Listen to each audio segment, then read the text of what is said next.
Hello বন্ধুরা, নানান ব্যঞ্জনে তোমাদের সবাইকে স্বাগত জানিয়ে আজ আমি বরলি মাছের একটা চচ্চড়ি বানিয়ে দেখাবো। এখানে মাছগুলোকে কেটে ধুয়ে নেওয়া হয়েছে। এখন মাছগুলোর মধ্যে আমি লবণ, হলুদ ও তেল, মানে সর্ষের তেল মাখিয়ে নেব।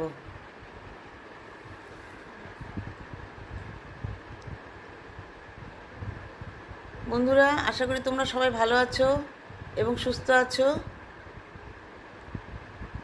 এখন আমি এই লবণ, হলুদ ও তেল দিয়ে মাছটাকে মাখিয়ে নিচ্ছি।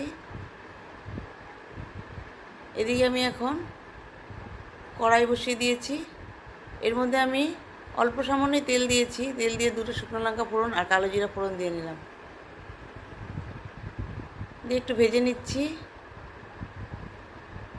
নিয়ে এখানে আমি পেঁয়াজ কুচি, টমেটো কুচি আর কাঁচা লঙ্কা কুচি করে রেখেছি। এটা আমি এখন এর মধ্যে ভাজাটার মধ্যে দিয়ে দেবো, তেলের মধ্যে দিয়ে ভালো করে একটু ভেজে নিচ্ছি হালকা করে।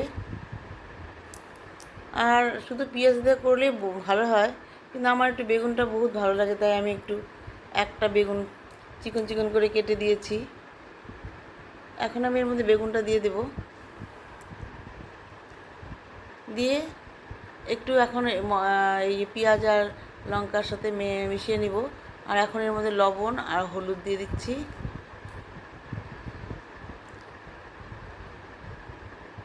আমি এই মশলাটা এটাকে আগে ভেজে নিলাম, কারণ মাছগুলো দিলে মাছগুলো একদম ভেঙে যাবে, সেই জন্য। আর এখন এখানে আমি একটু জিরের গুঁড়ো দিয়ে দিলাম আর একটু শুকনো লঙ্কার গুঁড়ো দিয়ে দিলাম। দিয়ে এখন পেঁয়াজ, বেগুন আর কাঁচা লঙ্কা এগুলোকে একটু ভালো করে ভেজে নিচ্ছি। একটু ভালো করে ভেজে নিয়ে এখন আমি এর মধ্যে মাছগুলোকে দিয়ে দেবো, যে মাছটাকে আমি তেল, হলুদ আর লবণ দিয়ে মেখে রেখেছি।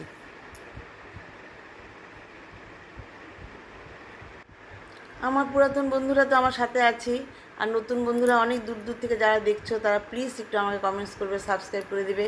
আমাকে একটা নিউ ইয়র্ক থেকে একটা ফ্রেন্ড আমাকে কমেন্টস করেছে এবং খুব আমার আনন্দ লেগেছে এবং খুবই ভালো লেগেছে তার কথা শুনে। যাই হোক, তোমরা যদি কেউ দেখে থাকো তাহলে প্লিজ আমাকে একটু কমেন্টস করবে, সাবস্ক্রাইব করে দিবে। এখন আমি যে বাটি ধোয়া জলটা, যে বাটিতে মাছগুলো রেখেছিলাম সেটার মধ্যে একটা তেল ছিল, সেই তেল দেওয়া বাটিটার মধ্যে একটু জল দিয়ে একটু এর মধ্যে ঢেলে দিলাম। দিয়ে এখন আমি এটাকে একটু ঢেকে দেব। আমি খুব কম তেলেই রান্না করেছি এটা,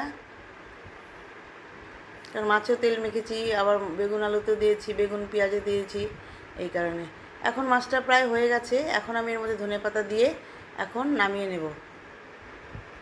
আর একটু ধনেপাতার সঙ্গে মিশিয়ে দিয়ে তারপরে নামিয়ে নেব শুকনো শুকনো করে। এইভাবে আমার মাছ রান্নাটা হয়ে গেলো এবং এইভাবে আমি এখন উঠিয়ে নিলাম মাছটাকে। এখন আমি সার্ভ করে দিচ্ছি। বন্ধুরা, তোমরা সবাই ভালো থাকো এবং সুস্থ থাকো। নমস্কার।